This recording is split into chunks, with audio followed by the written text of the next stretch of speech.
अंधकार, अज्ञान आणि विनाशाकडे नेणाऱ्या तमोगुण लक्षणे या मालिकेचा प्रवास आपण आज पूर्ण केला आहे. या 10 भागातून आपण पाहिलं की तमोगुण हा मानवी जीवनाला कसा अधोगतीकडे नेतो. या ज्ञानप्रवासात तुम्ही दिलेला प्रतिसाद खरोखरच कौतुकास्पद आहे. पण मित्रांनो, केवळ दोष ओळखून चालत नाही, तर त्या दोषांचा त्याग करून प्रकाशाकडे जाणे हेच मानवी जन्माचे खरे सार्थक आहे. म्हणूनच आता वेळ आली आहे आपल्या अंतर्मनात चैतन्याचा दिवा लावण्याची.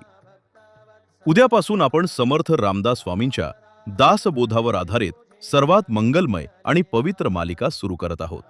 सत्वगुण लक्षणे. सत्वगुण म्हणजे काय? जो गुण माणसाला शांत करतो, ज्याच्यामुळे बुद्धी स्थिर होते आणि जो आपल्याला प्रत्यक्ष भगवंताच्या जवळ नेतो, तो म्हणजे सत्वगुण. या मालिकेत आपण पाहणार आहोत की मनाची शुद्धता, दया, क्षमा, परोपकार आणि निस्वार्थ भक्ती या गुणांनी आपण आपले आयुष्य समृद्ध कसे करू शकतो.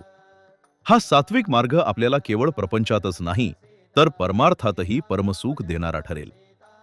उद्यापासून सुरू होणारा हा ज्ञानाचा सूर्य तुमच्या आयुष्यातील सर्व क्लेश दूर करून नवीन क्रांती घडवून आणेल याची मला खात्री आहे. समर्थांचे हे दिव्य विचार आत्मसात करण्यासाठी सज्ज व्हा. हा व्हिडिओ आपल्या मित्रपरिवाराला लगेच शेअर करा आणि सर्वांना या मंगलमय प्रवासात सहभागी करून घ्या.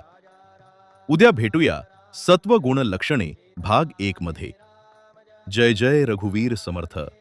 जय श्रीराम.